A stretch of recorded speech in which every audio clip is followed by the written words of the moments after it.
Shri Krishna Chaitanya Prabhu Nityananda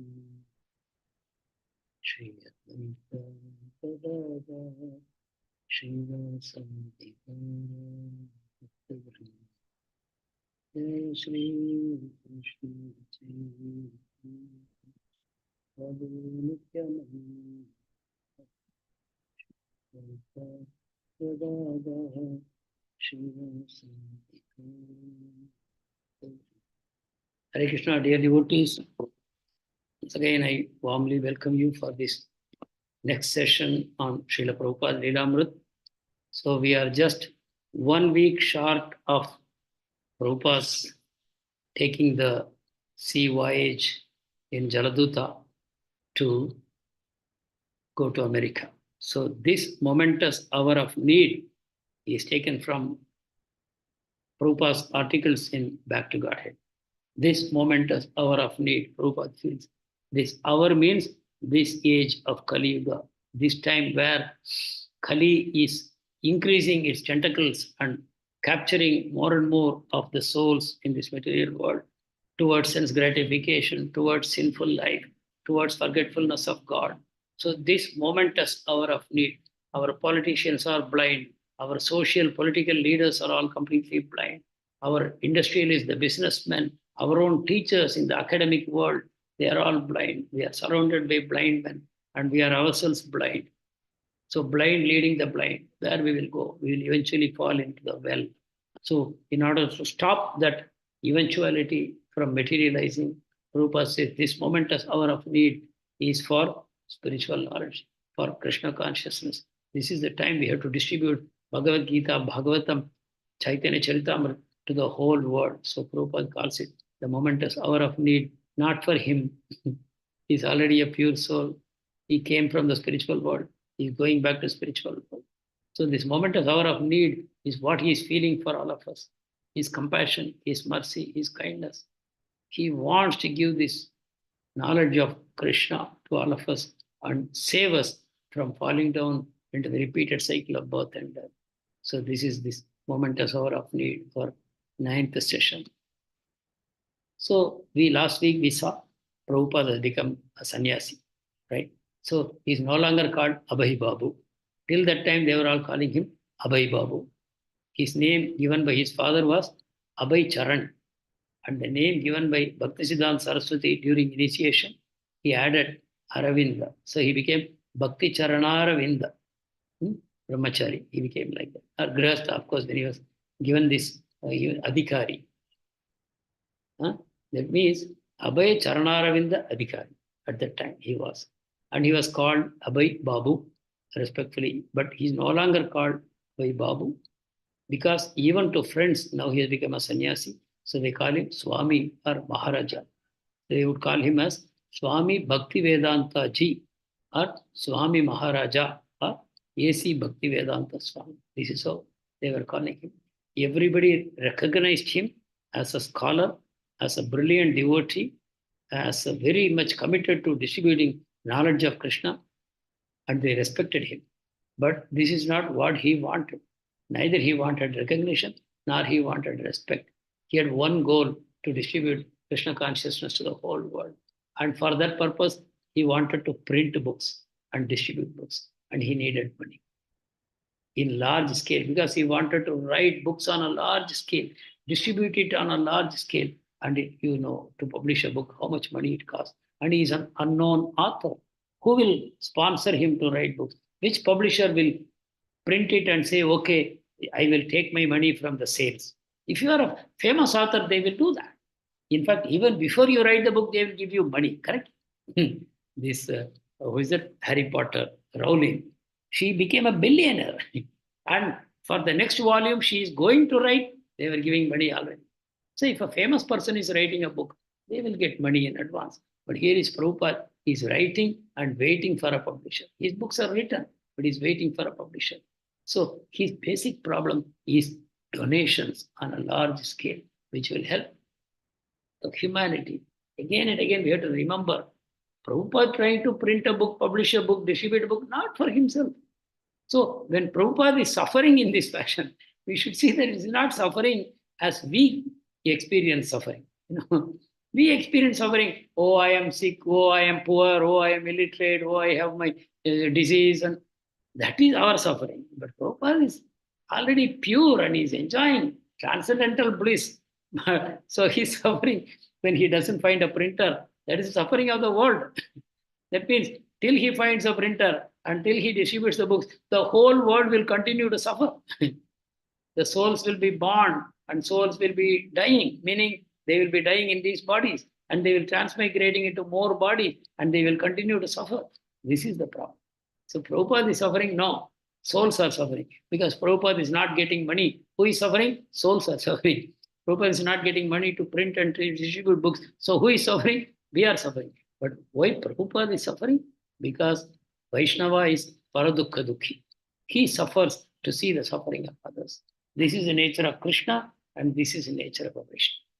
Right? So Prabhupada wants to write and print, but nobody is giving money. He's approaching people. They are recognizing him. They are appreciating him. They are respecting. They are falling at his lotus feet and taking blessings, but they are not parting with money. Then Prabhupada says, on a large scale, to publish Srimad Bhagavatam in English, even his own God brothers are saying, why are you writing? We already have enough works on Srimad Bhagavatam. So many of our acharyas have written. Why are you doing it again? Use those books. But Prabhupada knew they had to contemporize. He has to approach the modern world. He has to write it in English and in a language that everybody can understand, connecting with the current experience of the world. That is what he's trying to do. No money. But at this point of time, he meets a librarian, and the librarian says, Swamiji, you are publishing magazine, Back to Godhead. You know what is the fate of all magazines? Weekly magazines or monthly magazines? They will browse it and they will throw it into the dustbin. They will never see it again.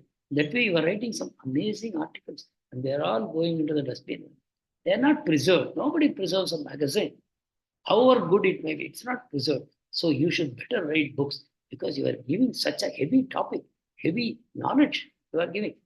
Please print books.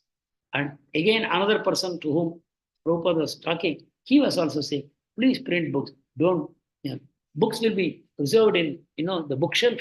Even if they don't read, it will be there in the bookshelf.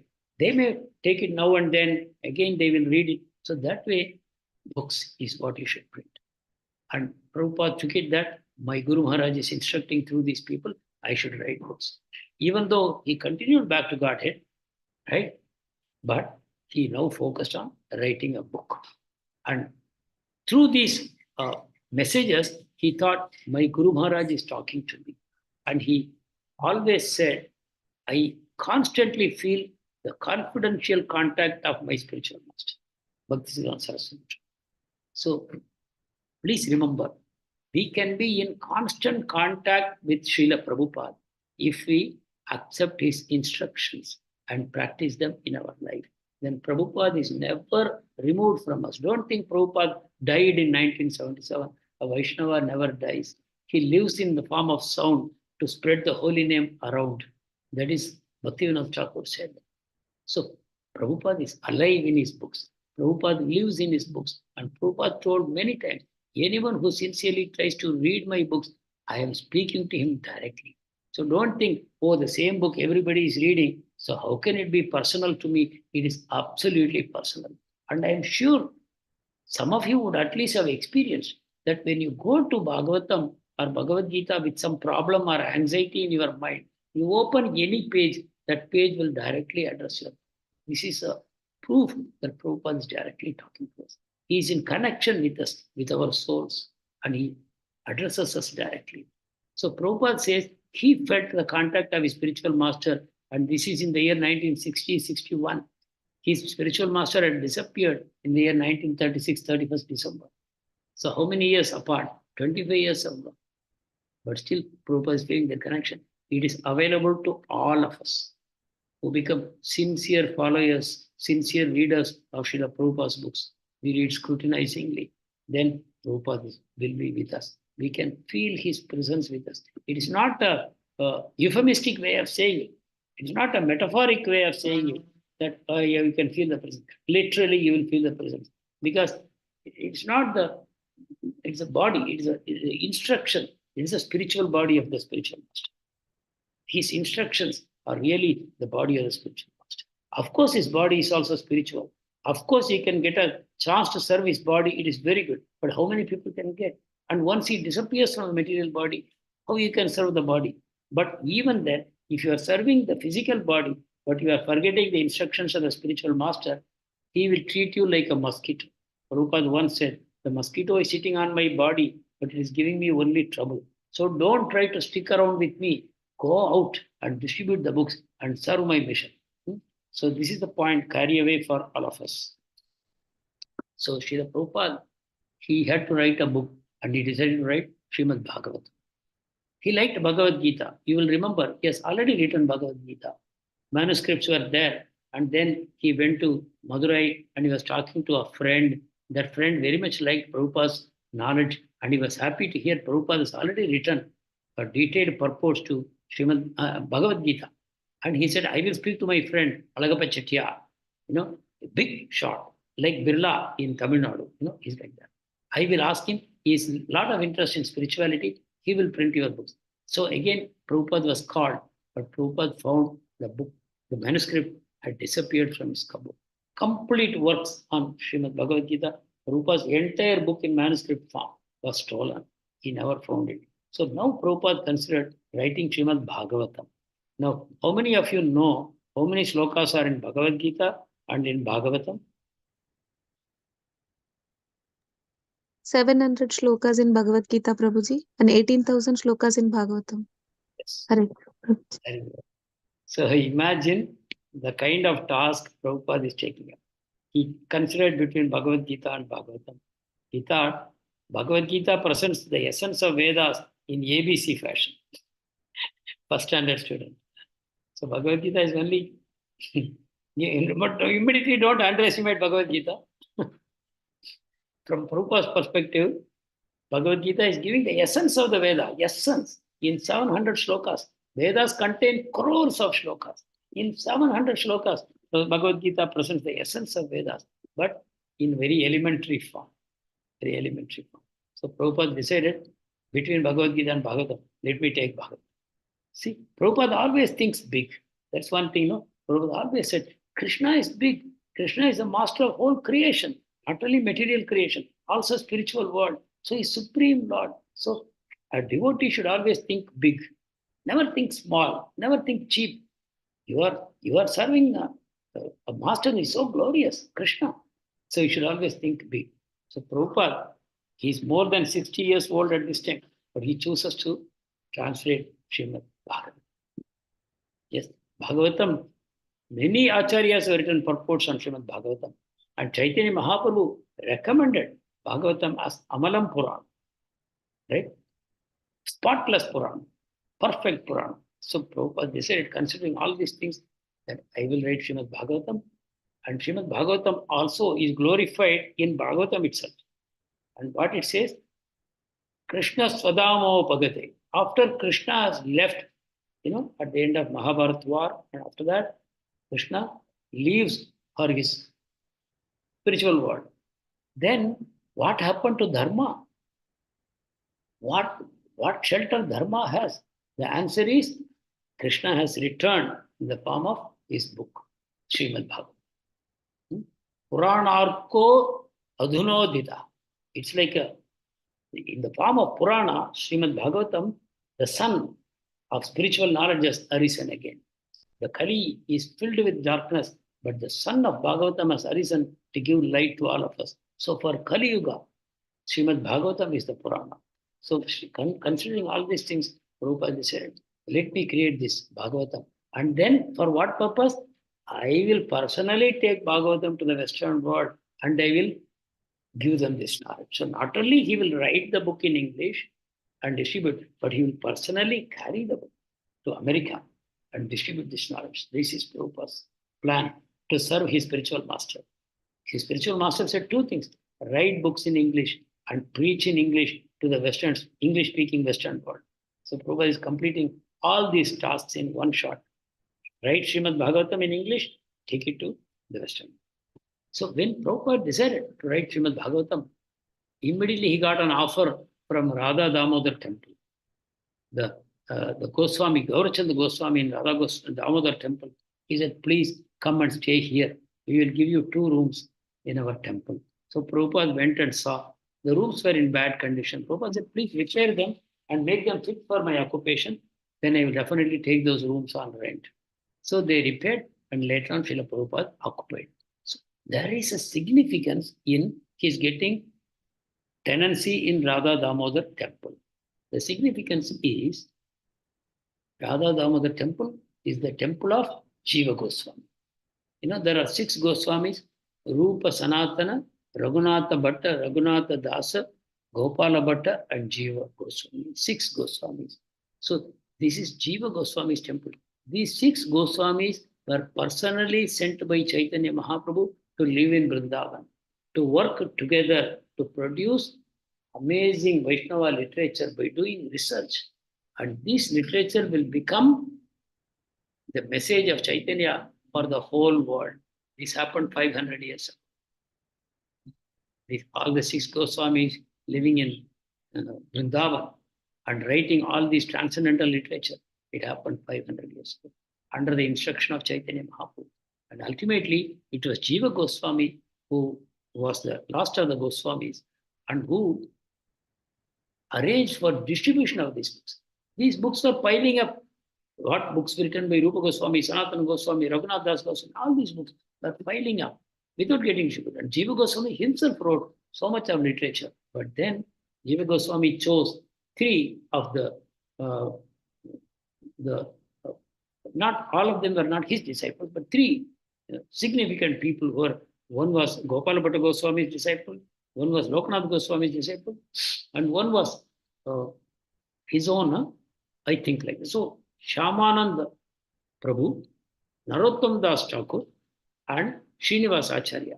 These 3 people were chosen by Jiva Goswami to distribute the books and the knowledge. So book distribution started in the time of Jiva Goswami. All these books were laden into a bullock cart and they carried the bullock cart. You remember at that time there was no printing press. Even Narottam Das Thakur had lamented. Even to prepare 1 copy of a book, takes so much time. And he had given a report also about how many books had been distributed. That letter is even now available. During book distribution marathon, these things are circulated. How they started the first book distribution marathon. So it was under the guidance of Jiva Goswami. These 3 people distributed in Bengal and Odisha. Bengal, Bihar, and Odisha. So Srila Prabhupada thought, now I am going to Jiva Goswami's temple.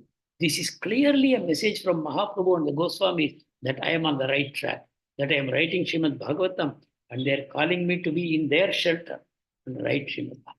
Because they are the writers of so many transcendental literature meant for the whole world. And now I am going to write a book exclusively for Western world, for the English-speaking world.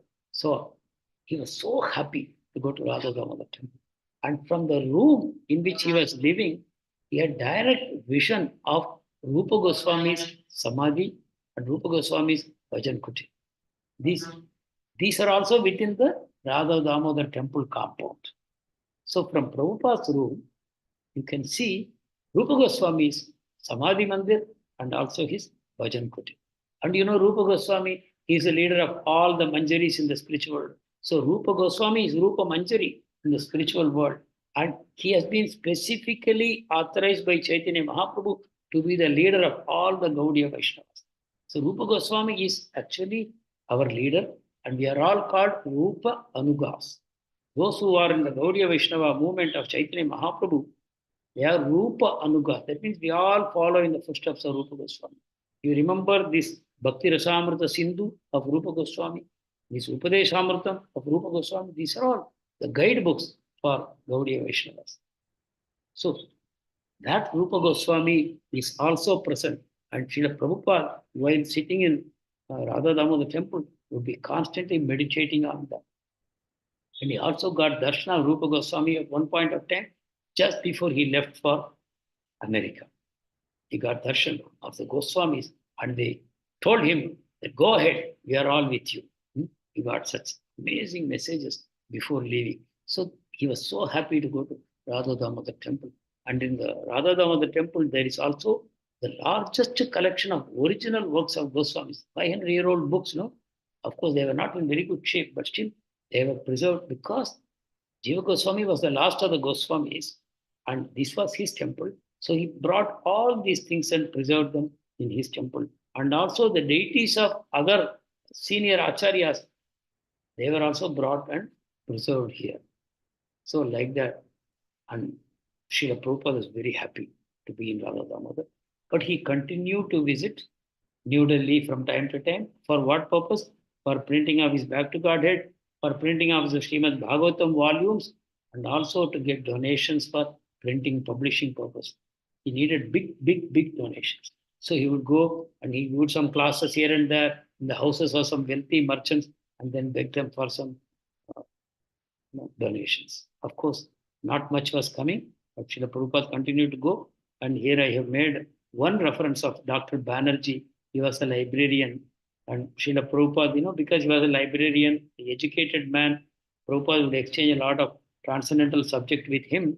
And Banerjee invited him to his home. And Prabhupada went to his home. And he would speak to a group of Banerjee's friends. They were all 70, 80, 90 years old, much older than Srila Prabhupada. So Prabhupada was doing his duty to impart spiritual knowledge to them because they are also souls. But at the same time, Prabhupada longed for a larger audience of younger people, people who can really do things by accepting the message of Chaitanya Mahaprabhu. He requested Dr. Banerjee, but he could not help much, even though he wanted to. And eventually, these classes came to an end. And Srila Prabhupada told Banerjee, please continue. Banerjee said, no, I am not competent. Prabhupada said, no, you are a born Brahman and you are a librarian. You have sufficient knowledge. You should go on taking these classes. Banerjee continued for some time, but it all stopped after some time. Okay. So these are all people's lives Prabhupada is touching constantly. Prabhupada is never seeing, people as people. He's seeing them as souls. And he's seeing them as souls to be saved. Even when a journalist, a press reporter came to see Prabhupada, Prabhupada would not interact with him as someone giving a message to a press, Then you are very careful about what you are speaking. But Prabhupada is always speaking to the soul. Whether you are a journalist, whether you are a minister, whether you are a Christian priest, Prabhupada is seeing the soul and he would always talk to them. So now it is 1959. So 59 means 63 years old Prabhupada. And he's starting writing of Srimad Bhagavatam at this time. So simultaneously, he was also preaching. And some examples of his preaching I am giving here. That was the time when someone got a Nobel Prize in physics for discovering antiproton. Antiproton is only a theoretical concept, but just by propounding that concept as a theory, he was given a Nobel Prize. When Prabhupada, see what all Prabhupada is reading and collecting information. He's a transcendentalist, but he's reading science magazines, he's reading the regular materialistic newspapers, but always from the point of view of preaching. So when he saw somebody had discovered antiproton, that means there is an anti-atom. This world is made of atoms, we all know. So there is the concept of anti-atom. When anti-atom meets atom, they are both destroyed. Now there is a kind of theory they have. That means if you have a universe here, there is a simultaneously an anti-universe in some other place. These are the kind of fantastic scientific theories that were coming. Actually, all of them have some relationship with our Oriental philosophy. They don't give credit to Oriental philosophy, but they take it and they put it in their own words and they collect Nobel Prizes. So when Prabhupada saw this, immediately he wrote an article about anti-material world. And what is anti-material world? Spiritual world. In this material world is full of Asat, Achit, Nirananda. There is no truth in this material world. There is no true knowledge in this material world. And there is no true happiness in this material. And Prabhupada said, but there is another anti-material world that is called spiritual world. And there you have true Satchitananda. So like that, Prabhupada wrote an article touching on this physics, discovery. Prabhupada said, just as, see, your scientists are talking about anti-proton also, no? It exists, not in this universe, but somewhere else. Similarly, the spiritual world exists. Actually, one of the disciples of Srila Prabhupada, who became a disciple in America. He's an Indian by birth. T.D. Singh was his original name. He hails from Manipur. But he was working in America as a research scientist in physio-organic chemistry. He was a PhD in physio-organic chemistry. And he met Srila Prabhupada. And he was a Vaishnava by birth. And when he met Prabhupada, he surrendered. He gave up his profession and he surrendered to Srila Prabhupada. Then he became Swarup Damodar Goswami Maharaj. Swarup Damodar Maharaj, he became. And he started preaching scientifically. Prabhupada said, you are a scientist. You preach to scientists. So he started preaching. At that time, he developed this very unique terminologies for scientific preaching. What he said, we have proton, we have electron, correct? So he developed a new term called spiriton. Spiriton. So this is higher than proton, electron, which are material matter, but they're spiritual. That's spiriton. So spiriton does not belong to this material world, So anti-proton or anti-electron, he brought this concept of spiriton. And what is spiriton? Can anyone explain? In your understanding, what could be spiriton? About the souls, Prabhuji. Exactly. We are all spiritons. so he introduced this concept. This world is made of protons and electrons. But we are spiritons. We are neither proton nor electron. Our body is made of atoms. Our body is made of protons and electrons. But we are spiritons. We don't like that amazingly. I don't know if you get some time, you can try to. But there is one book of T.D. Singh which is very popular. Anyone knows?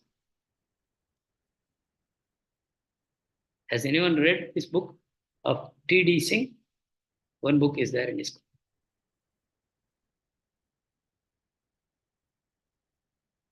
No?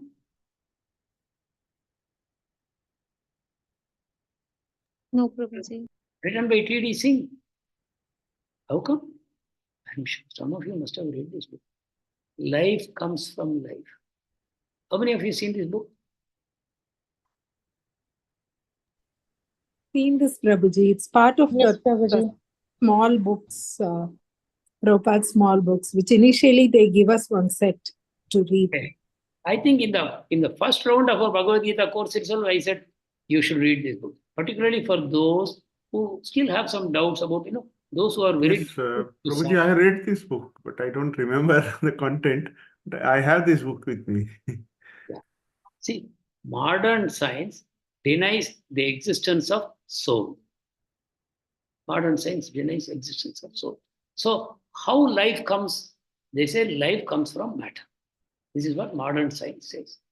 In the initial, there is a Big Bang, Big Bang theory is there. That is also matter only.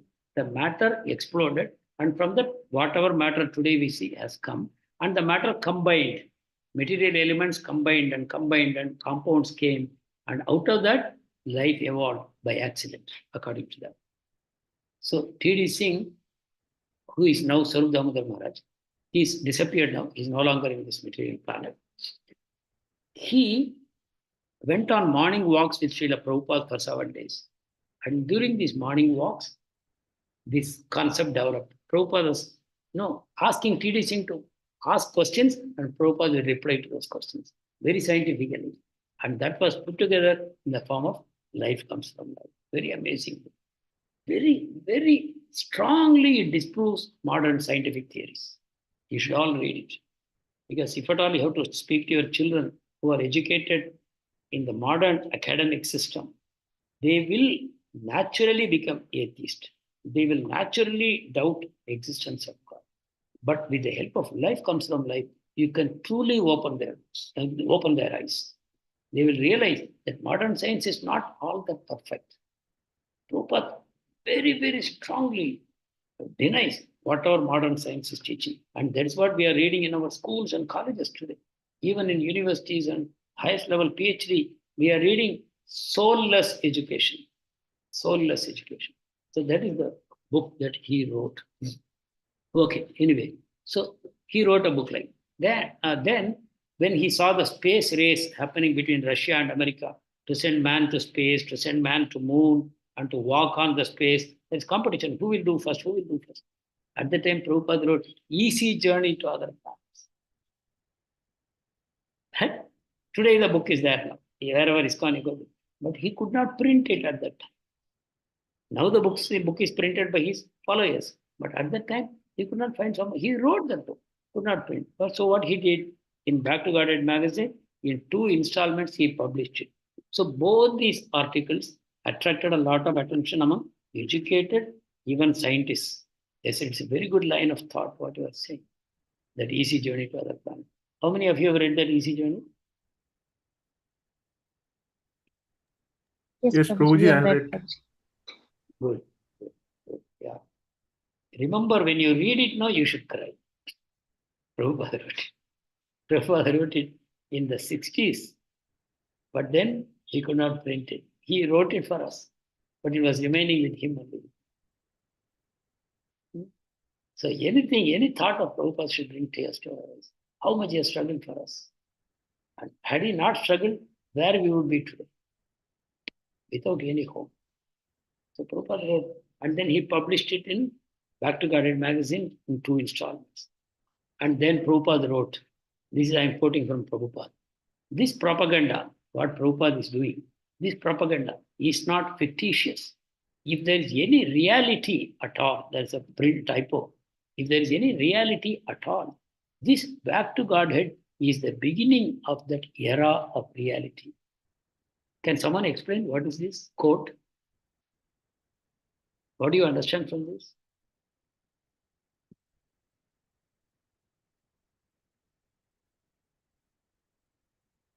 This propaganda is not fictitious. Prabhupada is saying, Back to Godhead, whatever I am writing about God and spiritual world, this is not fictitious.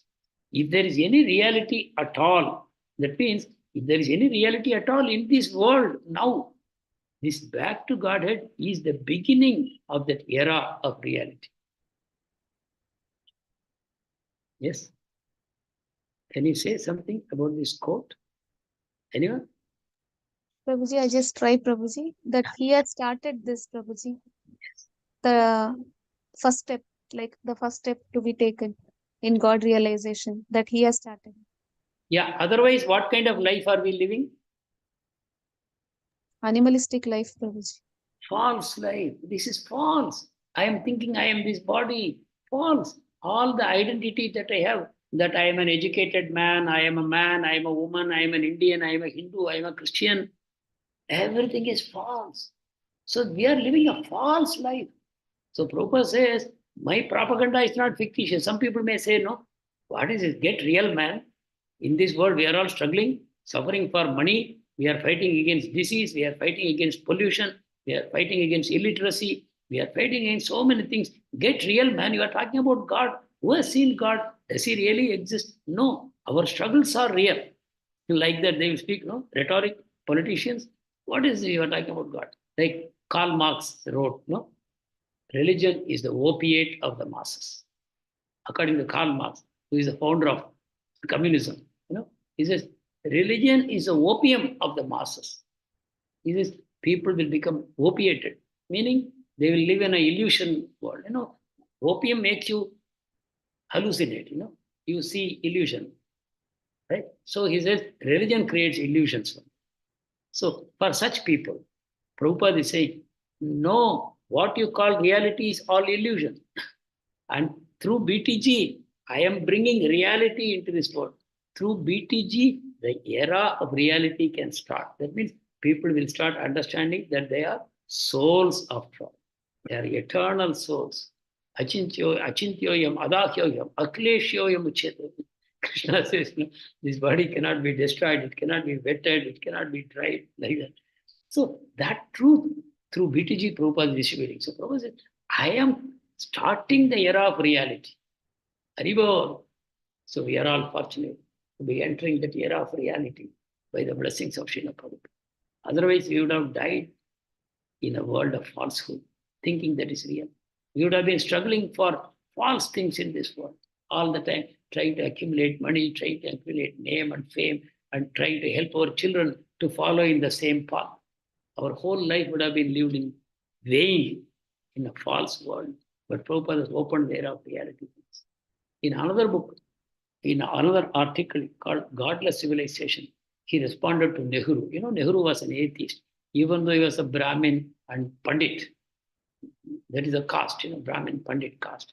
But he is Western educated, he's a complete atheist, he has no respect for Indian religion, and he has no respect for sadhus. So Prabhupada wrote about this. You know, even though he's a Brahmin or Pandit, his spiritual wisdom is very low. He's writing. He approves sadhus doing social service. He likes some missions. Why should we name them? They start hospitals, they start schools, they start dispensaries, whatever they will do. And they say, Manava Seva, Madhava Seva. And they say, this is spirituality. So that, and such people, Nehru will say, all right, you are doing good. But they talk nonsense about spirituality. But that is okay for Nehru because he is shallow. He has no spiritual wisdom. Prabhupada wrote like that. And then he wrote, don't fear God. He's telling Nehru, don't fear God, Krishna. He's your friend. Why do you fear about God? He will not harm you. He's your friend and he will help. And then, because Nehru thought all immoral practices are there in the name of religion, Prabhupada wrote, but immoral practices are not only in religion. It is there in all materialistic civilizations around the world. So India also is having a materialistic civilization. So because of that, immoral practices are entering into religion. It is not that immoral practices are coming from religion into the world. No. Are you getting the point? Immoral practices are coming from a materialistic civilization. And when people are trying to use God for materialistic purposes, then immoral practices enter. So it is the root of immorality is a materialistic civilization. It is not coming from religion. Religion is polluted by materialism, which is very unfortunate. Rather, religion should come into the way of life of everyone in the world. Then materialism can be destroyed. Then immorality will disappear. Are you getting the point? So even today we find so many bogus donkey gurus, cheater gurus. They are acting as gurus, as spiritual masters, and they say we are experts on Indian philosophy. Yes, these are immoral practices they are introducing, but that is not because of religion. It is because these people are materialistic people. They want to collect followers, they want to get name and fame, and they want to collect a lot of money. So immoral practices, the source is only materialism, not religion. And these bogus gurus bring a bad name to religion, but that is because they are actually materialistic people, disguised as spiritual people. They are actually materialistic people. They want name and fame, power and position, prestige, money. They are materialistic people, but they are disguised as spiritual people. And you think they represent religion, your fault. Are you getting the point? Very important for us to know. Because very often they talk about some fraud that happened in some mutt priest who ran away with some woman. They had immoral corruption, they had illicit sex, so many things. But you should remember, this is all coming from materialism. And materialistic people disguising as God men, they are bringing a bad reputation to religion. So Prabhupada wrote like that. And then Prabhupada gave examples. See, there are godless civilization in the Western world. And what is happening? Prabhupada gave examples of organized gangs of uncontrolled boys in all Western nations. And they have become a headache for leaders. They are not having God. All these boys and girls, they are denying God. But they are leaving home and leading an immoral life of illicit sex, gambling, intoxication. Right? So where from it has come? The Western society is godless. And from where all these uncontrolled boys and girls have come? From a materialistic society they have come. From a godless society they have come. So he's telling Nehru, see, this will happen to India also. Our youth will be polluted. Our youth will be destroyed. They will take to a materialistic way of life. And the whole nation and civilization will be ruined. And Prabhupada is giving examples of Western world. He's telling Nehru, you want to follow the Western world, but in the Western world, The youth have become a headache for leaders. The same thing will happen in India. The youth will become a headache if they are living in a godless society. Okay, then, okay, so Prabhupada is now sharing his time between Delhi and Vrindavan. But whether he is in Delhi in the Chippiwada temple or he is in Vrindavan in Radha Damodar temple, his life is the same. What is that? Translation of Srimad Bhagavatam and writing other articles. When he is in Chippiwada, Krishna Pandit helps him. Krishna Pandit is the chief pujari of the temple. He has a lot of contacts and all. He's helping Prabhupada in that some secretarial work, like correspondence and all, getting some Lakshmi, some donations, arranging for lectures and all that. Because Krishna Pandit very much respected Prabhupada as a pure, noble soul and a scholar. And in Vrindavan, he's all alone. He's doing everything himself. But wherever he is, either at 3 a.m. or at 1 a.m., he's typing, or he's writing by hand. Initially, he was writing, then somehow someone gave him a portable typewriter, with that he started typing. So daily work is primarily typing.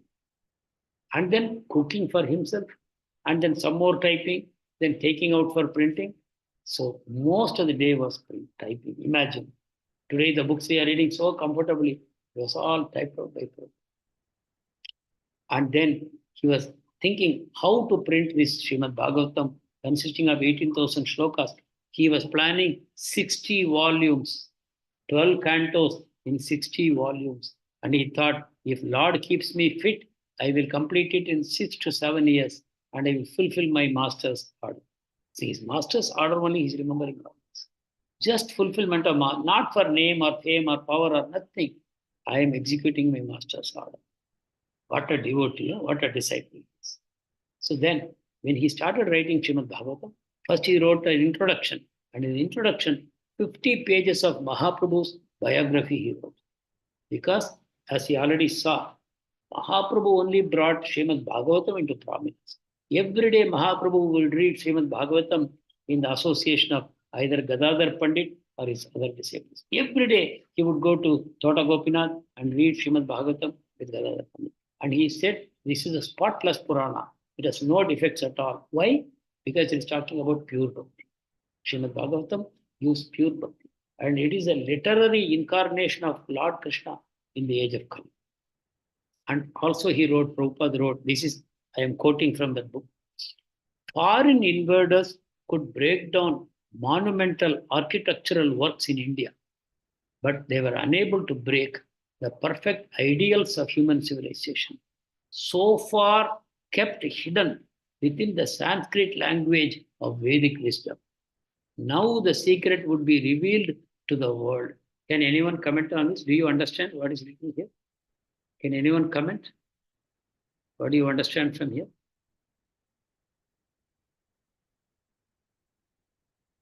No harm, you try. Anyone?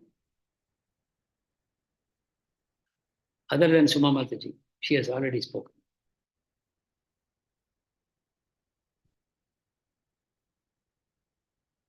I am going to wait. Because your knowledge cannot be destroyed like monumental architectures. Correct. The temples were destroyed, the university buildings were destroyed. Whatever was standing above the ground in the form of some buildings or statues or sculptures, they could destroy. But what they cannot destroy? The perfect ideals of human civilization.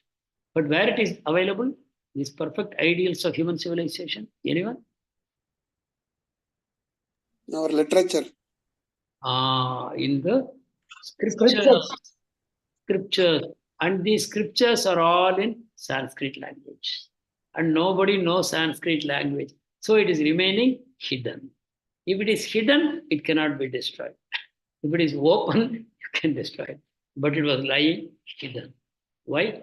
Sanskrit language is the language of Vedic wisdom.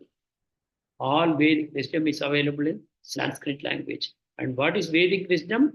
It is the perfect ideals of human civilization. That is human civilization. When Vedic wisdom is lost, human civilization is a lost cause. That's it. It's lost. So till the Vedic wisdom comes to the light, all human civilization is animal civilization. So Prabhupada says it was lying hidden within the Sanskrit language of Vedic wisdom, so they could not destroy it. They could break down all other monuments. They've destroyed the Ram temple, they destroyed the Krishna temple, they destroyed so many other great, great temples. Whatever they saw connected with religion or great sculptures, all they broke down. But the perfect ideas of human civilization is still there. And now the secret would be revealed to the world, Prabhupada is saying. The secret is lying hidden. But what is the use of if it is lying hidden? But for the first time, Srila Prabhupada is revealing the secret to the world. See what an important time we are living. Prabhupada wrote this book in the decades of 1960s and 70s. And now we are in 2024. So these are the times when Prabhupada has made it accessible to everyone. And Bhaktivedanta Book Trust is printing and distributing in crores these copies. The whole world is being bombarded. It's called carpet bombing. Hitler invented this carpet bombing. Go and bomb, relentlessly, continuously bomb. Like that now, Prabhupada's disciples and disciples of his disciples are bombing the whole world with Prabhupada's books, carpet bombing. And now the Vedic wisdom is becoming revealed. The secret is becoming revealed. So remember what an amazing work, what a historic person Prabhupada is. What a special person. Others had written books before, but Prabhupada is not just writing. He's writing the books, but personally he's taking, that is his plan. Not the write and sell. Write and personally take to Western world and present it to that audience and then teach them. Through the book and in person. How to develop pure love of God. The purpose is how to develop pure love of God. That is the purpose. For that purpose, the book is written. Prabhupada is going to personally take it and present it, teach it to everyone how to love God. So Prabhupada cited the example of communist propaganda in Bengal. The Karl Marx or any of these communist leaders never visited Bengal. But how Bengal became communist? Only through books, through pamphlets, through booklets, what they distributed widely. And because Bengalis were all educated people, even in those days, highly educated. Through the propaganda of books only, they transformed Bengal into a communist state. So Prabhupada said, if a materialistic knowledge can be distributed like this, why can't I distribute spiritual knowledge through my books? So Prabhupada had complete faith in the words of his spiritual master. So his spiritual master told, I prefer books to temples. And preaching is what is actually important. Preaching is what I prefer over all other forms of activity, like temple worship, or opening hospitals and schools. No, preaching is the best welfare activity for the whole world. Srila Prabhupada followed it strictly. So Prabhupada also wrote in the introduction to Bhagavatam, my English has many faults because I am not an Englishman. I am not a great expert of English language, but it is an emergency. So it's not important how perfectly I am handling English. Technically, there could be many faults, but here is a house on fire. The material world is on fire. The lives of the people living here is on fire. And I know how to put out this fire. So what is important is a parampara translation. The translation should follow strictly the parampara with full loyalty. And that's what Prabhupada is doing. So he went ahead with this translation. These are some other incidents that were happening. In 1961, Prabhupada wrote a Vyas Puja offering. The followers of Bhaktisiddhanta Saraswati, they met together to offer in Mathura Vyas Puja to Bhaktisiddhanta Saraswati. Everybody wrote an article as an offering. Prabhupada also wrote, but this article was more of an explosion than a eulogy. In a eulogy, you simply go on praising the person. But Prabhupada wrote something explosive offering. The gathering was filled with sannyasis and matadhipatis of Gaudiya Math. And compared to them, Prabhupada was a junior sannyasi one. But still he wrote very strongly. What is that he wrote? He said, what kind of Vyas Puja is this? Simply offering some fruits and flowers? Is this the Vyas Puja? Is this what will make your Guru happy? Your Guru has clearly told you to cooperate among yourself and to take the message of Chaitanya Mahaprabhu to the whole world. He wanted you to take it to the Western world, to the English-speaking world. But what are you doing? You are simply sitting in your ashram, you are collecting some money, you are collecting some disciples, and you are competing with each other, and you are just trying to live a comfortable life, eating and sleeping. So it was more of an explosion than eulogy. You can read it if you pick up Prabhupada's Lilamrt. In this chapter, you will see what Prabhupada wrote. I wanted to read, but of course, there's no time. So this is the feelings of the heart that is coming out as offering. So Prabhupada said, you should serve the instructions, not simply offer some fruits and flowers to your departed spiritual master. Again, an opportunity came for Prabhupada to go to Tokyo to deliver lectures on cultivating human spirit. Prabhupada tried hard. He had a correspondence with the Japanese organizers. They were so happy with the ideas of Prabhupada. They said, please come. We will give you important slots. You can talk to us. Please come. And Prabhupada gave many, many ideas also. But ultimately, when it came to travel, they said, we will receive you in Japan. We will put you up in Japan. All your expenses, we will completely take it for your tour for 30 days. But as far as the travel is concerned, we cannot sponsor. Please get a sponsor from India. Prabhupada went right up to the president, Dr. Radhakrishnan. He got an interview, but president said no. For a paltry amount of 3,000 or 4,000 rupees, he showed the sponsorship from Japan. See, they are going to bear all my expenses. Just allow me to go. Give me a ticket. So ultimately, that also failed. Prabhupada put so much effort to fail. Anyway, 1962 July was the time when Prabhupada shifted to Radha Damodar temple and serious work on Srimad Bhagavatam started. So there he was writing at 1 a.m. Everyone is sleeping and there's no electric light. He's sitting under the Petromax light and he was writing. So even though there were many people who wanted to meet him, talk to him, etc., but Prabhupada remained very much focused on, even though he met them, gave them time, but his focus was on the work he was doing. So Srila Prabhupada's spiritual master and previous acharyas, they had desired Krishna consciousness to spread to the whole world. And here, sitting before Rupa Goswami Samadhi, Srila Prabhupada was praying for guidance. Rupa Goswami Samadhi, I told you, no, from his window, you could see Rupa Goswami Samadhi. He would go in front of Rupa Goswami Samadhi, sweep the place while crying. These things I will speak to you in a future session. And so he was getting intimate direction from the Goswamis how to proceed. They were speaking to him.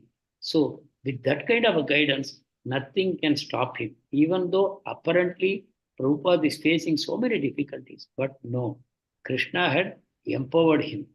And now nothing can stop the mission of Srila Prabhupada. He had not come to Vrindavan to die like others. Many people you see in Vrindavan, old people, they go to Vrindavan with a vow, I will never leave Vrindavan. Because when you die there, you go back home, back to God. But Prabhupada had come to Vrindavan, but I told you again, he's traveling to many places out of Vrindavan. And ultimately he goes to America also at that old age. So he's different from the others who visit Vrindavan. He has come here to write books and take them to the Western world. So now the countdown starts. The next week we will see how Srimad Bhagavatam gets printed. The first 3 volumes, first canto of Srimad Bhagavatam in 3 volumes. The moment the 3 books are ready, Prabhupada doesn't wait one day, his travel starts. He says, Bhagavatam is going to America, but the book cannot go alone. I am just carrying it. I am just the courier. I am carrying Srimad Bhagavatam with me. So that story we will see next week. Thank you very much for your patience. So we will meet again together next week for discussing further Prabhupada. Thank you very much. If there are any comments. Hare Krishna. Thank you, Prabhuji. Hare Krishna, Prabhuji. Nice. Prabhuji, I would like to introduce Venugopal Prabhu. He has joined. He is in Bahrain and he does 16 rounds daily, he and his wife. And he would like to hear Prabhupada Lilamrita. So he's joining our class, Prabhuji. Wonderful. Thank you and welcome, Venugopal Prabhu. Hare Krishna Prabhu, thank you so much. It's a wonderful session. So I'd like to join coming weeks as well. Thank you. Wonderful. And you can also join other devotees.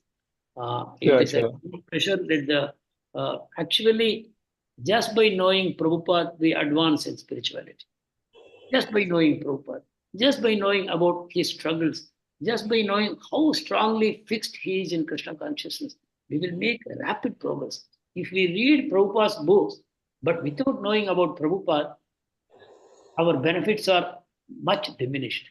But if we know Prabhupada, and with that knowledge we enter into the books of Prabhupada, you will get amazing realizations. So thank you very much, Prabhu, for joining. And please help others also to get the benefit of these sessions. Thank you very much. Hare Krishna. Hare Krishna. Thank you. Vancha kalpatarubhyascha kripa sindubhyev cha patitanam pavanebhyo Vaishnavibhyo namo namaha Ananta Koti Vaishnavrinda ki jai Srila Prabhupada ki jai Gurudev ki jai Hare Krishna. Thank you, Hare Prabhuji. Krishna, Dandavat Prabhuji, pranam. Dandavat Prabhuji, pranam. Hare Krishna, Dandavat Hare pranam. Krishna. Hare Krishna, Prabhuji. Dandavat pranam. Dandavat pranam, Hare Prabhuji. Krishna, Prabhuji. Thank you so much, Prabhuji. Dandavat pranam, Prabhuji. Hare Krishna. Hare Krishna. Even while we were talking, it has become dark outside. Thanks.